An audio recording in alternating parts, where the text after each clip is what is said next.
A popular account on X, formerly Twitter, recently labeled me a Judaizer for agreeing with the Apostolic Decree in Acts 15 verse 20.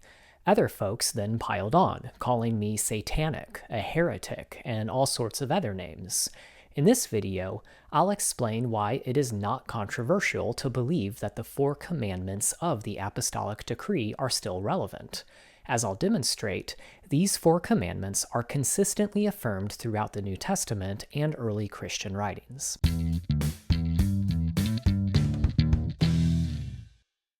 To give some background, in Acts 15, the apostles address an important question: what is required of Gentile followers of the Messiah? Some believers from the Pharisees proposed that it was necessary to circumcise them and order them to keep the law of Moses. However, in Acts 15:20, the apostles decided on a much more biblical approach. Instead of circumcision, they required the Gentiles to keep 4 commandments, 3 food laws, and a command to avoid sexual immorality. And as the next verse implies, the Gentile believers would gradually learn and apply more commandments as they attend synagogue services each Sabbath. Why do I say that the apostles' approach is more biblical than that of the Pharisees? Well, because contrary to the Pharisees, the law of Moses does not require Gentiles who sojourn with Israel to get circumcised. That is, unless they wanted to be allowed to eat the sacrificial meat of the Passover lamb. The command regarding circumcision instructs Israelite parents to circumcise their sons on the 8th day. But there is no general command for adult Gentiles to get circumcised, and certainly not to be part of the community of Israel. In fact, the Torah itself assumes that Gentiles can be part of the community and worship the God of Israel while remaining uncircumcised. They can't eat the Passover sacrifice, but they can fellowship with Israel and worship God alongside them. The Pharisees' insistence that Gentile believers get circumcised went beyond what the Torah required of these Gentiles. In contrast, the apostles' decision fully aligns with the Torah. As most modern scholars acknowledge, these 4 commandments were chosen because the Torah explicitly states that each of these 4 prohibitions applies not only to Israel, but also to the stranger living among them. In other words, the apostles selected commandments that the Torah applies to uncircumcised Gentiles who sojourn with Israel. The Torah does not require them to get circumcised, but it does require them to do these 4 things, as Williamson writes. Quote, Leviticus 17-18 applies these rules to both Jews and to aliens who reside within Israel. James seems to regard these Gentiles as analogous to strangers in the Hebrew Scriptures. Nowhere does Luke suggest that Jesus abrogates the Torah. Even Gentiles are to keep that part of the Torah which applies to them as non-Jews. So I take the Apostles' Decree in Acts 15 verses 20 through 21 as countering the Pharisees' demands from Acts 15:5. The Pharisees demanded, quote, it is necessary, 1, to circumcise them, and 2, to order them to keep the law of Moses. Acts 15 verse 20 addresses the first demand of the Pharisees, that is, that Gentiles must be circumcised, while verse 21 addresses their second demand, that is, that Gentiles be ordered to keep the law of Moses. In verse 20, the apostles demanded that rather than circumcision, the Gentiles should observe the 4 prohibitions as the minimum level of Torah observance necessary to enjoy fellowship with the Jewish community. In verse 21, instead of requiring immediate adherence to all the laws of Moses that apply to Gentiles, the apostles expected that Gentile believers would gradually learn and grow in their obedience to the Torah by hearing it taught each Sabbath in the synagogues. I would note that the Torah includes the stranger, that is, the believing Gentile who is uncircumcised, in many other laws besides the 4 prohibitions. So it seems that the apostles expected Gentile believers to pick up more commandments that applied to them over time. The 4 prohibitions were a starting point, if you will, an introduction to the Torah. As the scholar Eyal Regev writes, quote, the implications are that since the Torah is proclaimed and studied in the synagogue on a regular basis, the God-fearing Christians would gain further knowledge and adhere to Jewish law after being accepted into the Jewish Christian community. The legal obligations of the Apostolic Decree may have been an invitation to observe Jewish law. Now, admittedly, my view that the apostles expected Gentile believers to gradually take on more commandments from the Torah beyond the 4 prohibitions is a minority interpretation. I think it is the most straightforward interpretation of Acts 15:21, but most scholars have not come to that conclusion. If you are interested in a scholarly defense of this view, I highly recommend Benjamin Frostad's master's thesis on Acts 15, which I've posted to TorahMatters.com. Nevertheless, in this video, I just want to focus on the 4 prohibitions mentioned in Acts 15 verse 20. While Christians can reasonably debate the extent to which Gentile believers are required to observe the law of Moses, I thought everyone agreed that they should observe at least these 4 commandments of the Apostolic Decree. However, to my surprise, it turns out that not everyone agrees with that. I'll get there in a moment, but first, as I mentioned earlier, what is remarkable about these 4 commandments that the apostles imposed upon Gentile believers is that they come straight from the law of Moses. The command to avoid things polluted by idols refers to the Torah's prohibition against eating food sacrificed to idols. The command to abstain from sexual immorality refers to a general category that encompasses the many specific sexual prohibitions found in Leviticus 18 and 20. The command to avoid eating blood comes from the Torah's commandments against eating blood. And finally, the command to avoid strangled things refers to meat that was improperly slaughtered and therefore still containing blood. This prohibition comes from Leviticus 17:13, which requires pouring out the blood of animals that are killed for food.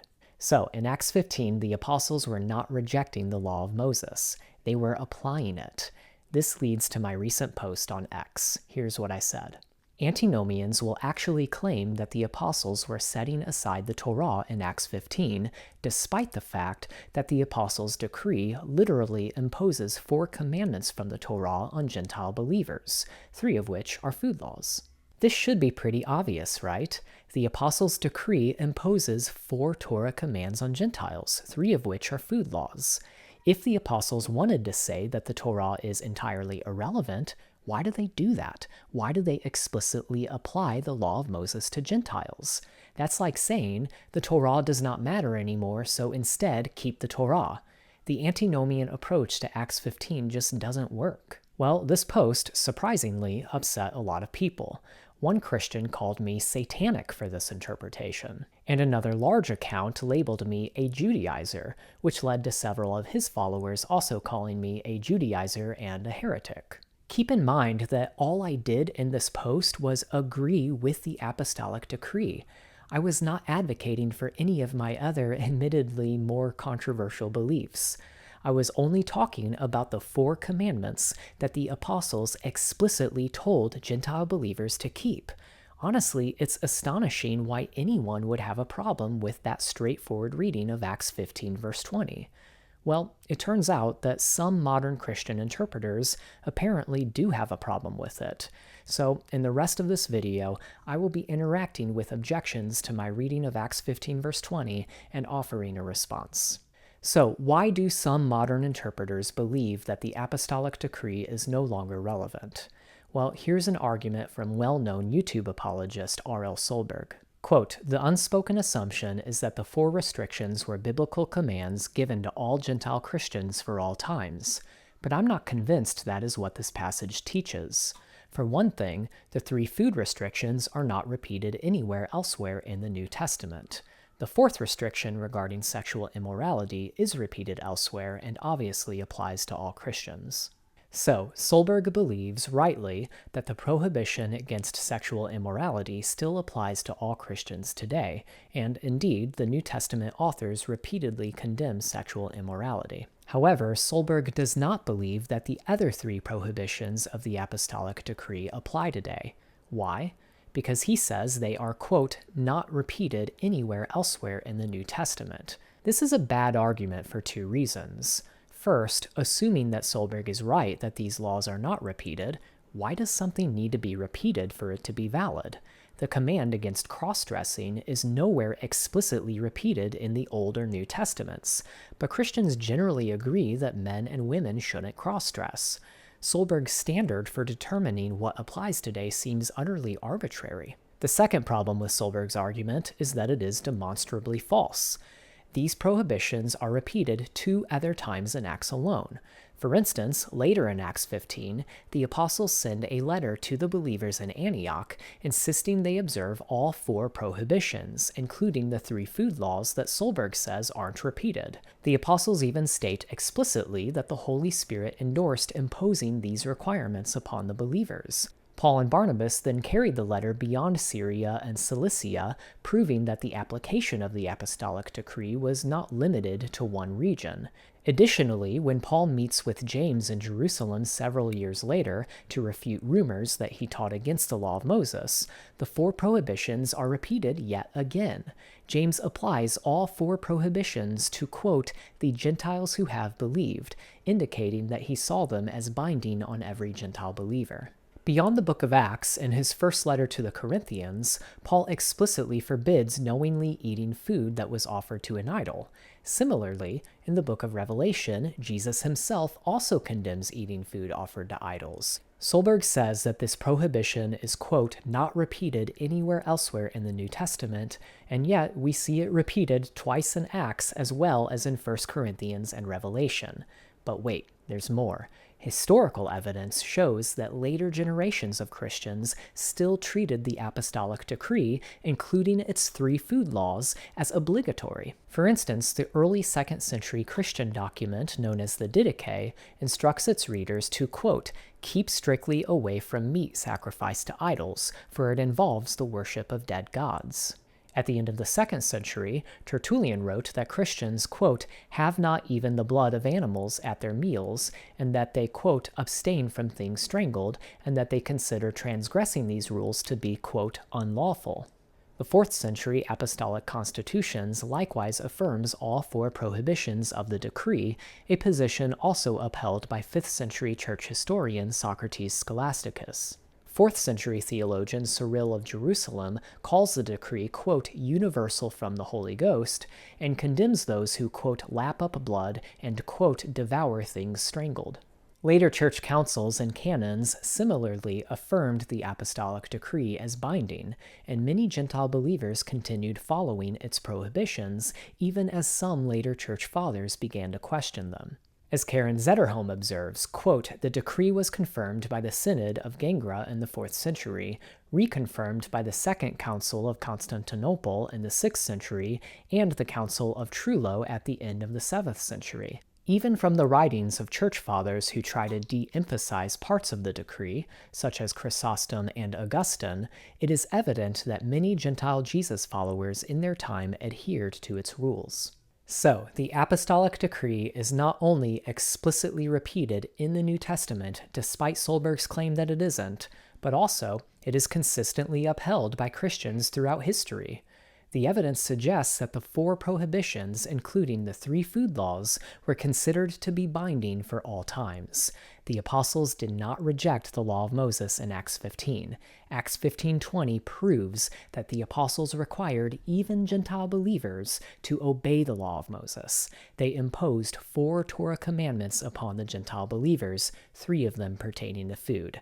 So you can call me a Judaizing heretic all you want for agreeing with the Apostolic Decree, but it seems that I'm in good company with the apostles and early Christians. Hey everyone, thank you for watching this video. If you liked it, please give it a thumbs up and don't forget to share your thoughts in the comments below. If you want to see more content like this, I want to invite you to subscribe to my channel. Also, don't forget to hit that little bell so that you'll be notified when new videos like this are released. One last thing, be sure to connect with me on my website, davidwilber.com. There, you can find a ton of free resources like articles and videos, learn more about the books that I've written, and subscribe to my newsletter to ensure you never miss an update. Again, thanks for watching this video, and I'll see you next time.